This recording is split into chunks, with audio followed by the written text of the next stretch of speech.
Good afternoon, everyone. Mara Smith here.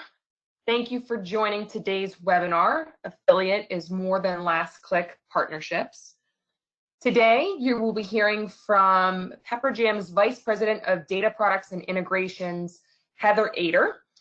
For those who don't know Heather, she is our resident data expert and one of the minds behind our affiliate marketing sales index that we publish weekly here at Pepperjam. You could check out that research at pepperjam.com if you haven't seen it yet.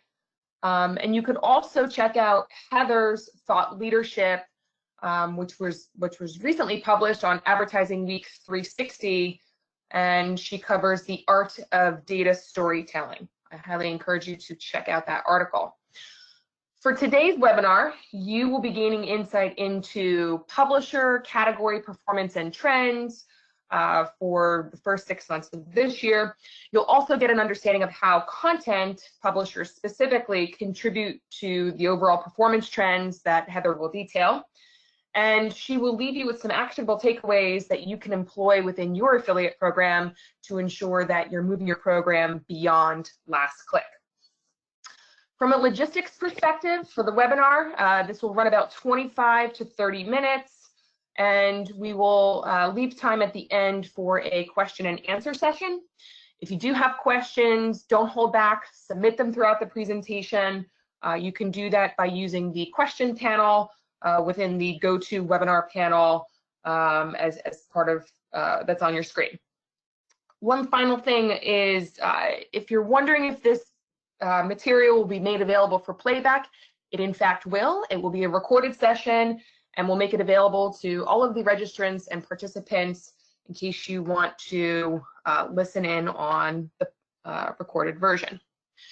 So without further ado, I'm going to turn it over to Heather to take it away. Welcome, Heather. Thanks, Mara. Hi, everybody. My name is Heather Ader, and welcome to today's presentation on Beyond Last Click with Affiliate. I'm the Vice President of Data Products and Integrations at Pepperjam. What that really means is I'm the head nerd here. I have over 20 years of experience in data and analytics. In addition to my day job, I'm also the president of the Salt Lake City chapter of the Digital Analytics Association, which is a nonprofit dedicated to building awareness and education in the digital analytics space. So I'm really excited today to talk to you about the affiliate landscape. Compared to other digital channels, the affiliate model is unique. The channel's versatility is driven by the fact that it encompasses all forms of marketing through partnerships, from paid search to savings to reviews. But it's also highly favored for its return on ad spend, which is a byproduct of the payment model. Its attractive pay-for-performance model is sought after by brands because of the inherent benefits the model brings. That is, low-risk investment and paying only for outcomes, not access. So before I really jump into how the landscape is shifting, I feel like I want to kind of set that baseline with some history. In affiliate, the original variable compensation model was largely built on a last click model, which means attributing conversion and commission credit to the last touch in the customer journey, which is often the final step in the consumer's evaluation and decision to purchase. Oftentimes, this resulted in consumers seeking discounts or savings by way of visiting coupon or loyalty publisher sites. And as a result, these publishers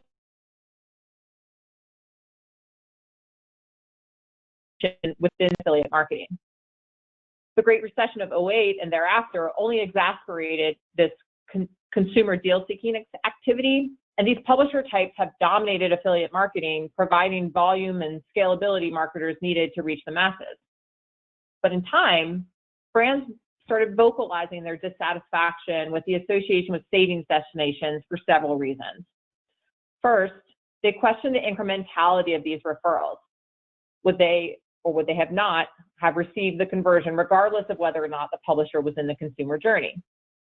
Second, marketers became savvier in how they were evaluating marketing performance by reviewing the unit economics beyond the conversion cost and ROI. They started examining new versus repeat customer rates and lifetime value as key performance metrics. As a result, there was a desire to optimize these metrics within affiliate marketing.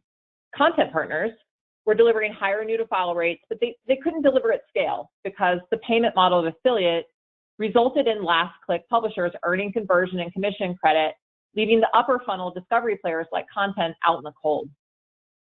However, as time passed, more sophisticated affiliate technology has emerged, giving brands more options and control over which partners receive compensation credit and when. Whether a brand took the reins in ensuring affiliate partners were compensated in alignment to their overall attribution model, or by leveraging commission crediting tools via the networks and platforms, the affiliate category responded to brands' desire to work closer with content partners. And finally, we're starting to see this shift in the last year or two as content partners have started to see conversion credit be attributed to the value that they've provided. They have started to more widely embrace affiliate as a monetization tool, meaning our supply of content partners has increased. And this wasn't simply a response from just mommy bloggers, right? But also a response from traditional publishing houses like Meredith and Condé Nast, who began to monetize content on their sites by utilizing affiliate links. Influencers also have quickly come onto the scene and found affiliate to be a low barrier of entry in terms of their ability to get started without yet having proved themselves. Affiliate was paid for performance, so micro and nano influencers who couldn't yet command high upfront campaign fees because of low follower counts, they can use affiliate as a training ground to help prove their potential. So while many marketers still view affiliate as a last-click channel, the landscape has truly shifted over the past few years. And while it's easy for us to make this claim, we're here today to show you the actual data that supports that claim. Because as marketers, we know that data should guide and inform our strategies. Before we dig into the content partner trends, it's important to acknowledge that benchmark data is important in guiding our marketing planning and optimization. Benchmark data allows brands to take a broader view of what's happening in the market to help you better position your brand for success based on what the competitive set may or may not be doing. In fact, a recent Gartner survey of 432 CMOs indicated that the #1 ranked metric to inform brand strategy is competitive benchmarks.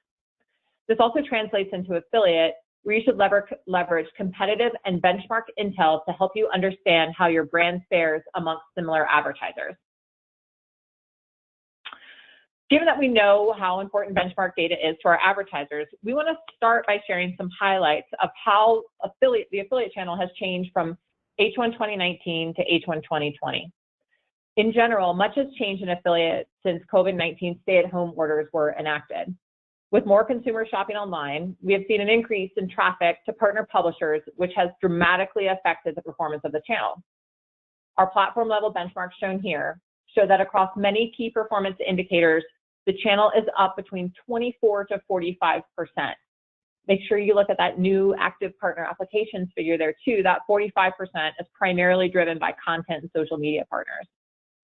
So underlying all this data, there are shifts in partner category trends that we want to highlight today to show you that the affiliate landscape is moving from a last-click closing channel to a top-of-funnel acquisition channel.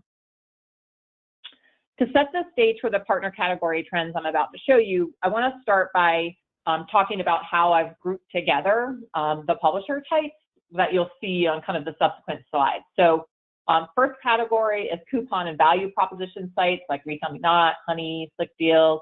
And the ones I have up here, these are just examples, right? Like in each category, there are hundreds, if not thousands of publishers. And loyalty, this is where we're grouping together kind of cashback sites like eBay and Top Cashback.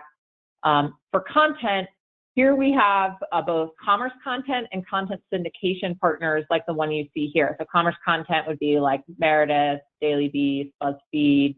Content syndication would be like Reward Style.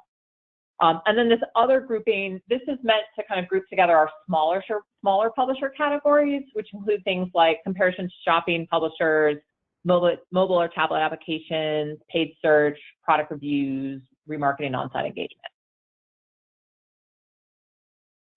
Okay, so let's get into the meat with our partner category benchmarks. We're going to start with revenue.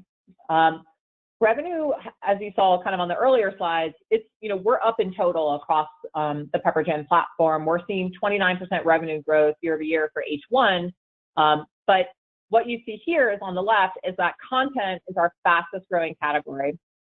Year to date, content revenue on our platform has grown 64% year over year in H1. The higher growth in content publishers compared to the other publisher categories, it's been going on all year, as you can see on the graph on the right, but there's two things that have accelerated that growth, both higher demand and higher supply. On the demand front, with COVID-19, brands are investing more in content partners to attract new customers and protect their margins. For many advertisers, COVID was the catalyst for content partners to become more mainstream in affiliate. And then on the supply side, COVID is also causing content partners to look for more revenue streams, which in turn, they're now subsequently joining affiliate networks like Pepperjam. So there are more content partners available for programs to join with. Interestingly enough, content partners are not only growing year over year, their share of revenue as a contributing piece of the pie is also growing by leaps and bounds. So what we're looking at here is partner revenue share growth from H1 2019 to H1 2020.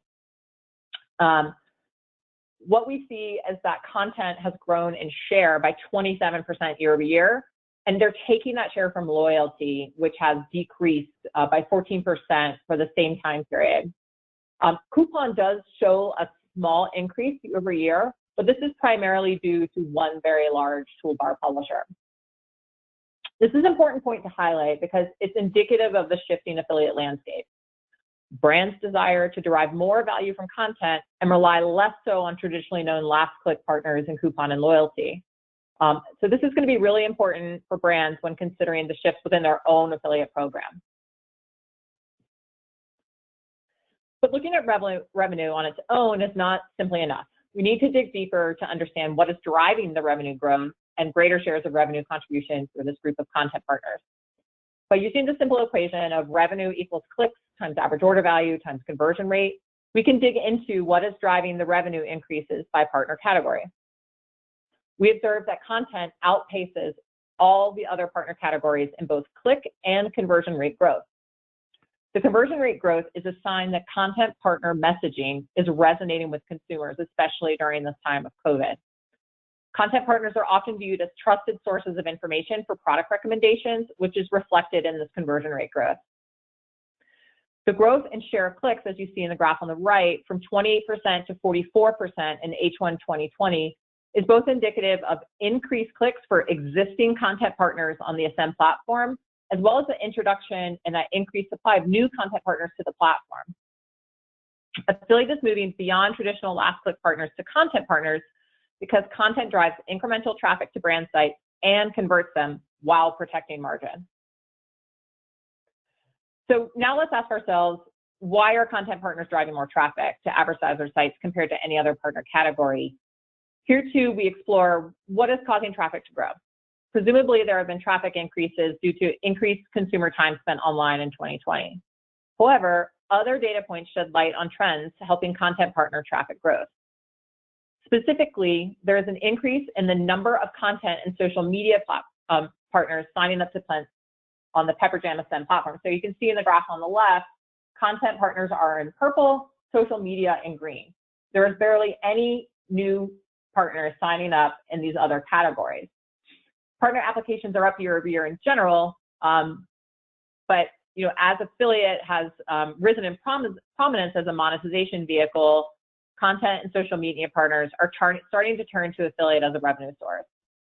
This is especially true for content partners who look to insulate themselves from risk as COVID-19 hit the United States and then quickly realized that diversified revenue streams would help them offset potential risk or losses.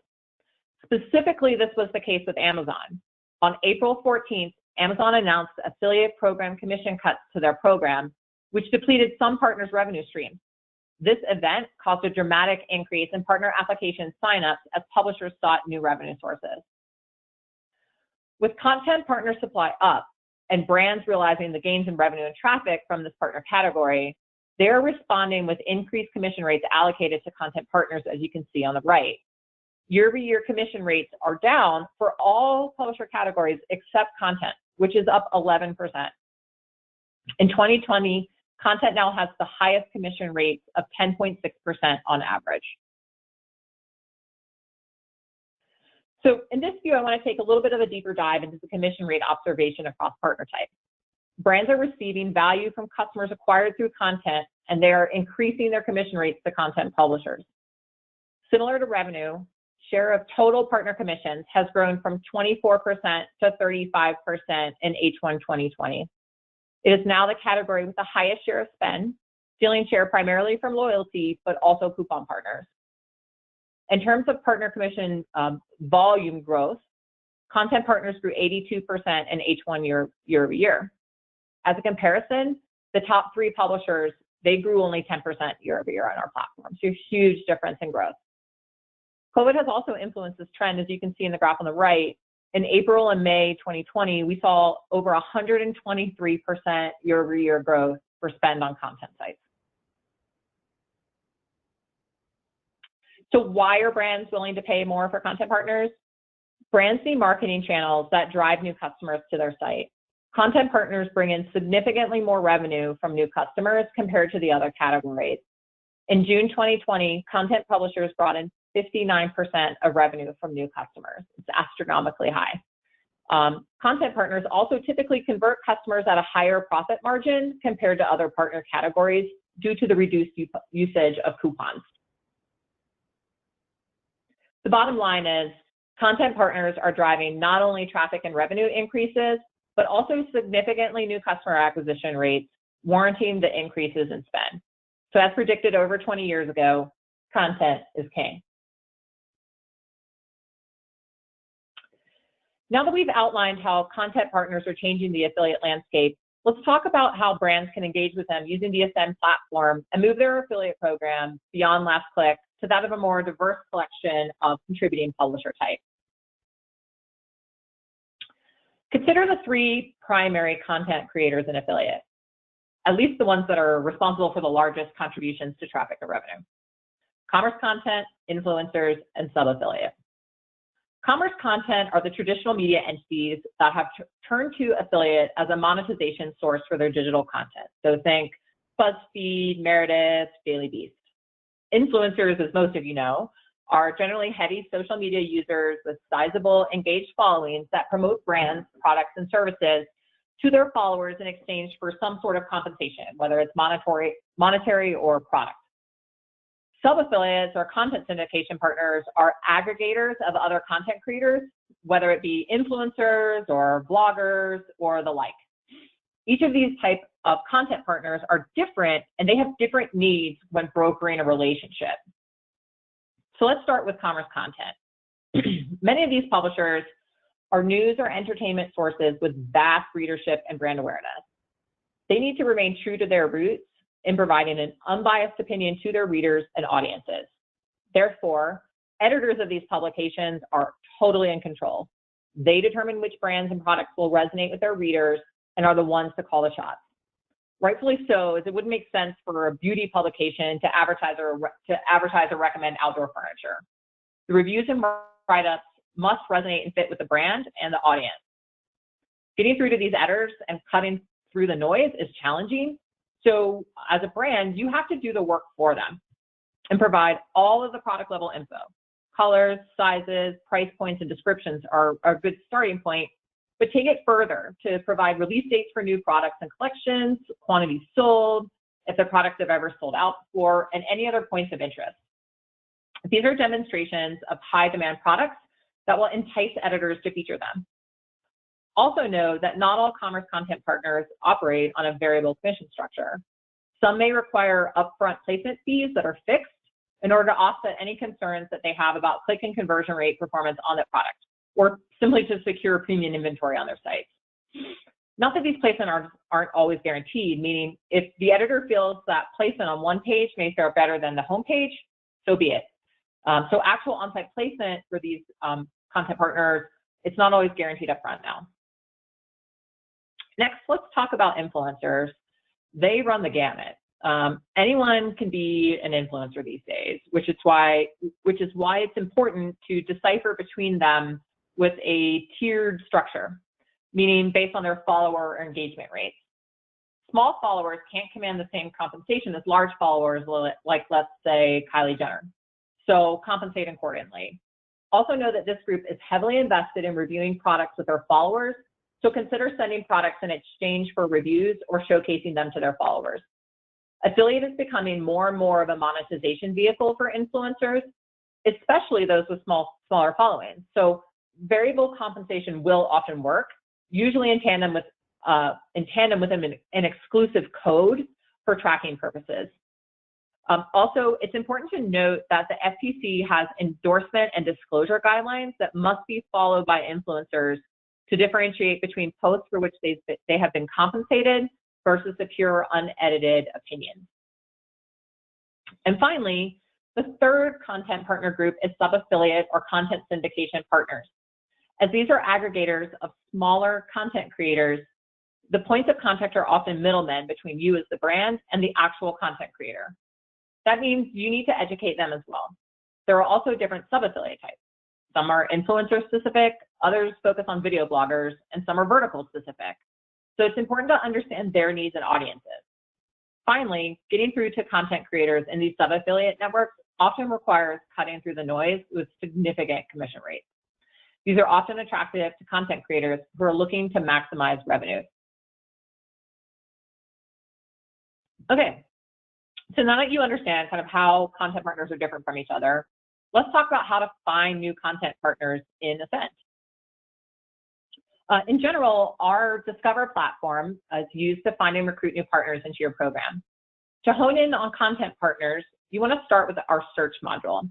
Once you're there, you want to select Ascend partners, set the promotional method to content syndication, sub-affiliate, and social media.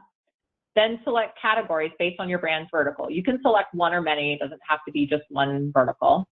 And then you want to refine the search based on other desired characteristics like monthly minimum visits, social impact, customer reach, which is the country, and any keywords you want to use too. So like if you want to hone in beyond clothing and apparel, you could type in a keyword of shoes, let's say.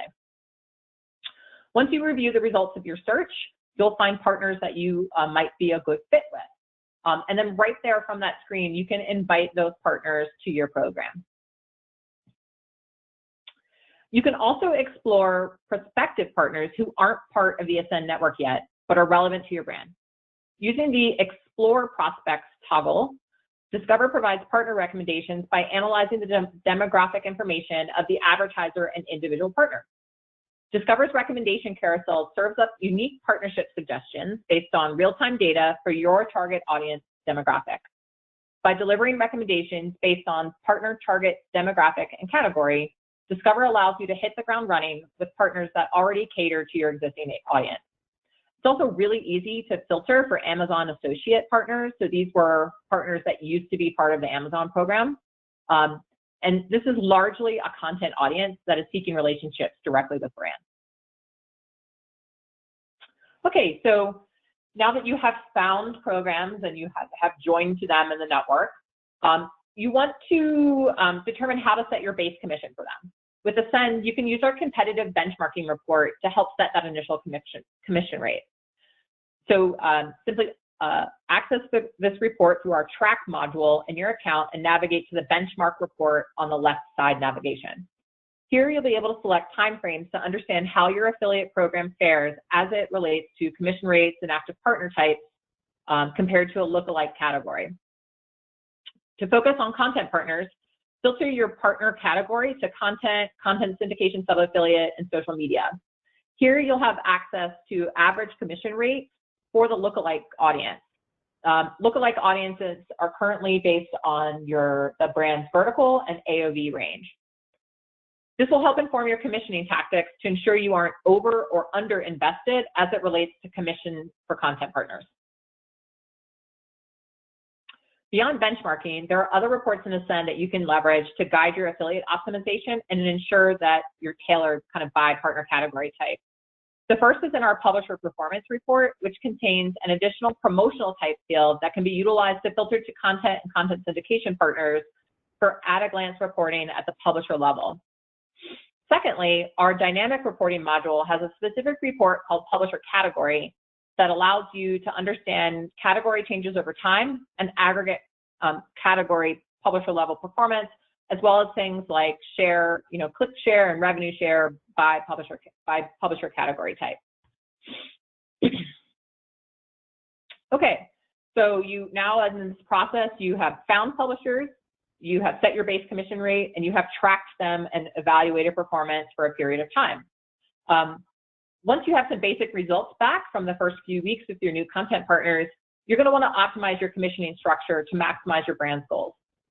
Commission structures can be set to each partner or partner category in our pay module by utilizing our dynamic commissioning. The beauty of this feature is that it is a rule-based commissioning tool that enables you to configure commission to dynamically reward partners based on the attributes and conversions that they drive. Configurations are endless. You can create incentives for partners for attributes like products ordered, device type, new or repeat customer, or basket size, and more. This is particularly useful for content partners that tend to skew towards product-level reviews or recommendations. When they are promoting a particular product or service, commissioning at the SKU level enables you to pay the partner more when those products are ordered. Rather than implementing a blanket increased commission rate, you can protect your margins by only increasing earning potential for particular SKUs. Additionally, if your goals are to drive new customer acquisition, you can incent content partners who tend to perform well as it relates to driving discovery by allocating increased commissioning or flat bonuses for conversions that result in the acquisition of a new customer. By default, when there are multiple affiliate touchpoints associated with an order, the last click is rewarded. Knowing that many content partners would be the first click in that scenario, Pepperjam has several features that help reward publishers that drive top-of-funnel marketing activities. All of these features can be configured within our pay module under attribution settings. So I'm going to walk through each of these features in detail. The first is exclusive code. Some content publishers like social media influencers or podcasters, they struggle with affiliate links. So a great alternative for these partners is exclusive code. You can use Ascend to provide them a code that only they can use to promote your brand. Orders with this coupon code will be attributed back to them, even without an affiliate link. Next is preferred publisher. Preferred publisher is most often used as a negotiation technique with partners. It comes into play when a consumer has multiple affiliate touch points on the path to an order. If preferred publishers produce a valid click in that look back period, they are the one that gets credit versus the last click publisher. Preferred publisher is typically used as a negotiation tactic with publishers to garner additional exposure. So you could use it as a tactic without necessarily having to increase commission or negotiate a flat fee. You can use it in conjunction with, let's say, a flat fee in order to get the fee lower too. One thing to note about preferred publisher is that only one publisher can be preferred at a time. When you set it up, you pick the publisher, and then you also select a time duration for how long that publisher will be a preferred publisher. Okay, next feature is first click. So the first click feature incentivizes top of funnel partners like content. Instead of the last affiliate getting credit for the order, first click attribution gives commission to the first valid affiliate click in the click stream within your look back period. Note that this is a global setting versus a publisher specific setting. If you want to understand how frequently you might have, like your brand might have affiliate clicks in the click stream, we have a click stream report in our track module that will show you how frequently you have more than one affiliate click in your click stream. And then our last attribution feature is in-cart. In-cart is also a global setting versus publisher specific. When there are multiple affiliates in the path to an order, in-cart is used when you want to suppress credit to the last click, when the last click occurs within X minutes before the actual order conversion.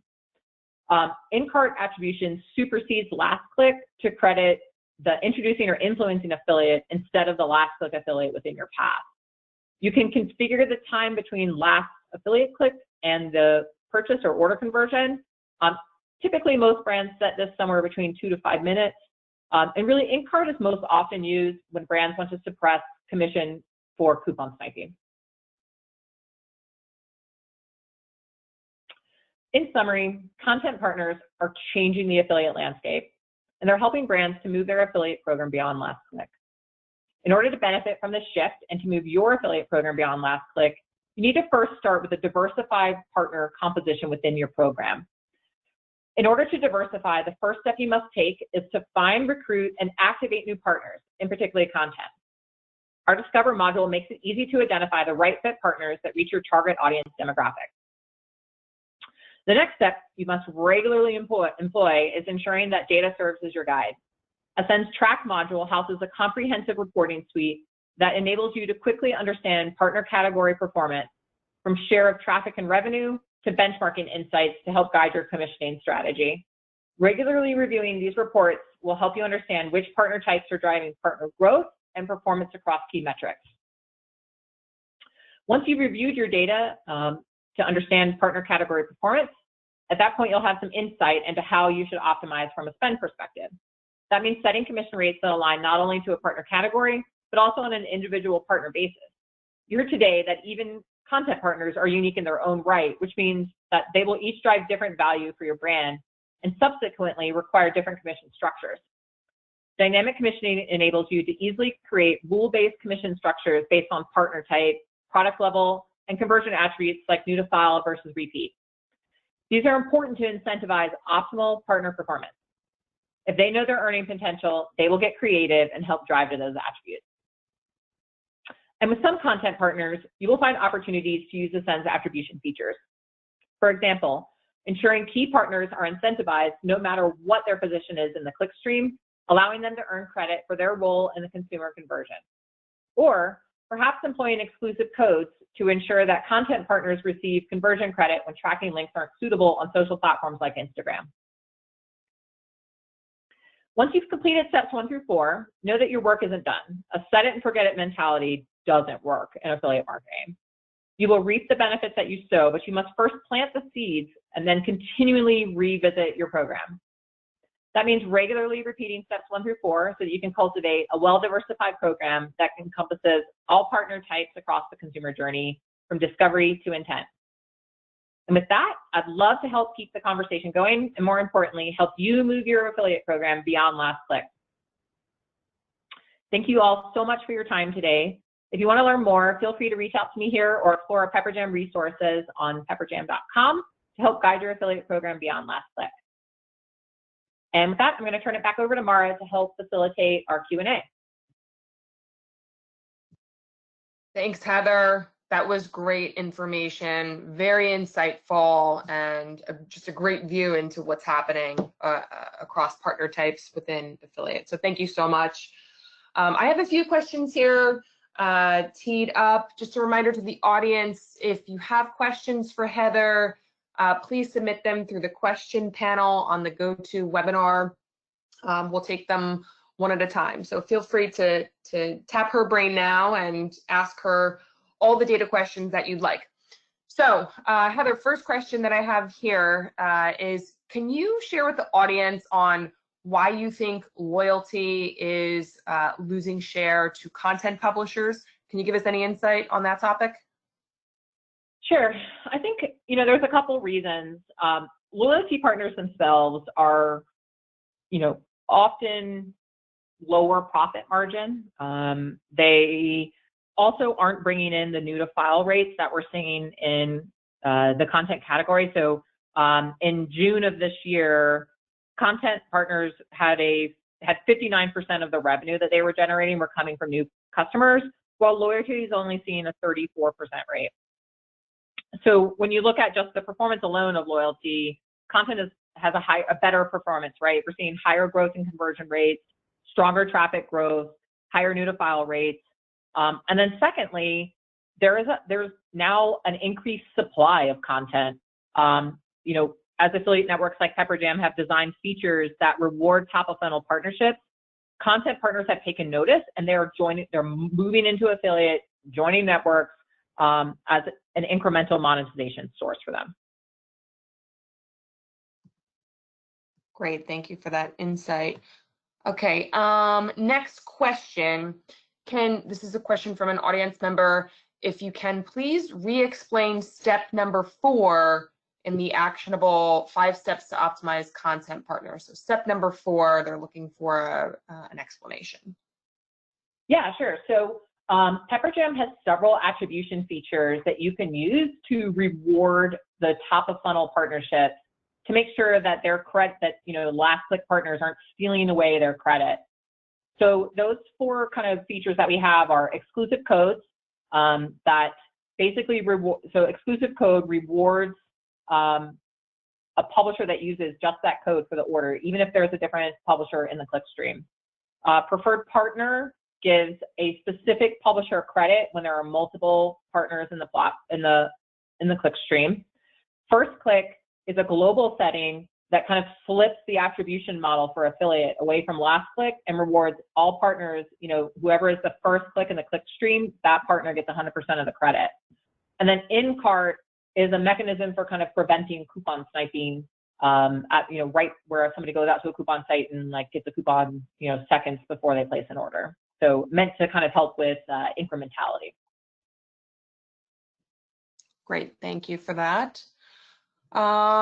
Next question here. So do you get negative feedback from loyalty partners or customers when preferred publisher tech is being used?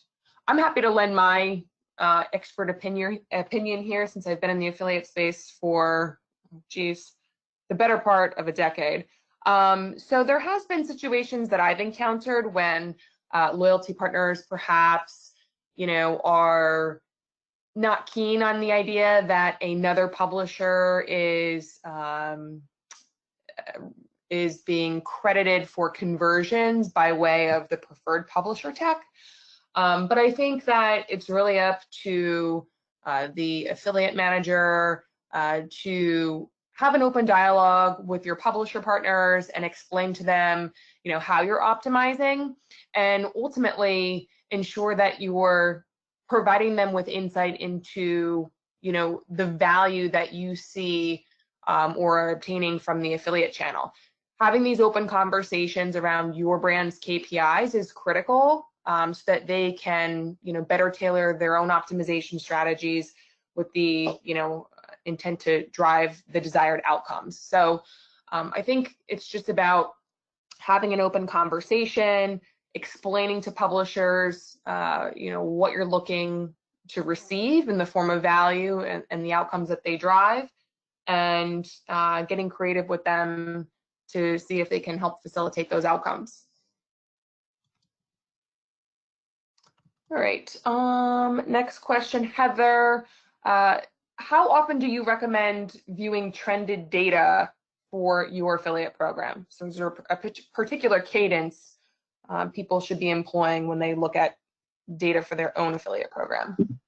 Yeah, that's a good question. I think it's really timely right now, and with COVID-19 going on. I would have said pre-COVID-19, probably once a quarter is the right cadence to get a macro level view of how trends might have shifted in terms of share and things like that. But with COVID, things are rapidly changing. As you guys, many of you hopefully know, we are producing our weekly Pepperjam sales index, looking at aggregate trends across our network. And these trends change weekly. So right now, it's probably valuable for you to look at your trends weekly to understand how you can take advantage of different opportunities out there in the market. Each week we're publishing the change in publisher applications to our network, which I think is really important to highlight that every week we're getting new content partners on our platform for you to be able to find and discover in our Discover tool. Awesome. All right, and then I think final question is, you reviewed all of this performance data. So should the audience be looking to optimize their own affiliate programs against these broader trends that you have shared with us today? Yes, the short answer is yes, absolutely. A diversified program, and I think, I want to start with, I'm not advocating that people get out of loyalty and coupon platforms, right, or loyalty and coupon sites. I'm advocating for a diversified program. A diversified program basically means that a brand is going to have a presence in all partner category groups. If you're not in content yet, you should be, and I hopefully the trends that we showed today illustrated that. If you need help with your program and figuring out the best way to do that, reach out. And Pepperjam is here to help you get started testing these new just, new types of publisher categories that you aren't in today, whether it's, the commerce content, content syndication, or social media. Awesome. Heather, thank you so much for walking through all of this great information and answering the questions from the audience members. Again, for anybody who's still on the line, just remember that this session will be recorded. It will be made available for playback. So if you want to share it with your peers, you will have the opportunity to do so. So Heather, thank you again. And with that, we'll be ending today's webinar. Thanks, everyone.